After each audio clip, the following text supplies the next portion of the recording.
سنو، اللہ تو محبتوں کا بادشاہ ہے، تو پھر جس نے خود محبت کو بنایا ہو، اس کے لیے تمہاری محبت کو تمہیں واپس لوٹانا بھلا کیا مشکل؟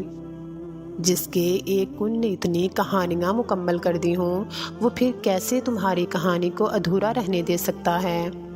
اس کا ایک نام الودود بھی ہے، یعنی دینے والا۔ پھر وہ کیسے تمہیں خالی ہاتھ واپس جانے دے سکتا ہے؟ جو بے زبان چیونٹی کی خاموشی کو بھی نظر انداز نہیں کرتا، وہ تمہاری ہچکیاں لیتی ہوئی آواز کیسے انسنی کر سکتا ہے؟ بس وہی سنتا ہے، اور وہ ضرور سنے گا۔ اللہ تمہاری محبت کبھی قضا نہیں ہونے دیتا۔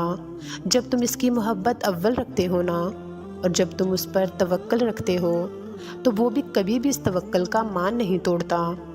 ہاں، وہ جانتا ہے کہ کس کے لیے صبر کرنا کتنا مشکل ہو رہا ہے، لیکن جو وہ تمہارے لیے سوچ رہا ہے نا، تمہارا یہ صبر اس کے سامنے بہت معمولی ہے، کیونکہ وہ امتحان بھی تو انہی کے لیتا ہے جو اسے بہت پیارے ہوتے ہیں، جن پر اسے مان ہوتا ہے کہ یہ آخری وقت تک مجھے منائیں گے اور مجھ سے مایوس نہیں ہوں گے، جو آزمائش طویل ہونے پر دعائیں بھی طویل کر دیں گے، جو اگر ٹوٹیں گے تو سجدے بھی طویل کر دیں گے۔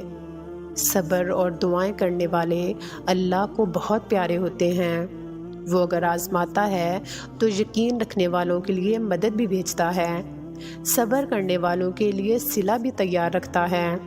توکل رکھو، کیونکہ اللہ کے معجزے توکل رکھنے والوں کے لیے ہیں، تمہارے لیے ہیں۔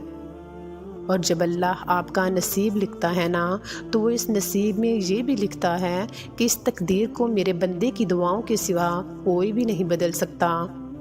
ہم اکثر یہ سوچ کر پریشان ہوتے رہتے ہیں کہ اگر ہمارا مانگا ہوا کسی اور کو مل گیا، حالانکہ اللہ تو پہلے ہی سب کچھ طے کر چکا ہے۔ یہ بھی کہ آپ کو آپ کے نصیب سے کیا ملنا ہے، اور یہ بھی کہ کن دعاؤں نے آپ کے دل کا حصہ بن کر آپ کا نصیب بدلنا ہے۔ تو پھر آپ کیوں ان وسوسوں میں پھنسے ہوئے ہیں کہ کہیں دنیا ہم سے ہماری چاہ نہ چھین لے؟ آپ کی دعاؤں کا محافظ تو اللہ ہے، اور اس کی حفاظت میں کسی کا لکھا ہوا کسی دوسرے کو کبھی نہیں مل سکتا۔ جو بھلائی اللہ نے آپ تک بھیجنی ہے، وہ آپ تک ہر حال میں پہنچ کر رہے گی، اور جو معجزے اللہ نے آپ کے لیے مقرر کیے ہیں، وہ معجزے ہو کر ہی رہیں گے۔ جس پر اللہ نے ہمارے لیے پہرے بٹھا رکھے ہیں، اسے ہم سے کوئی نہیں چھین سکتا۔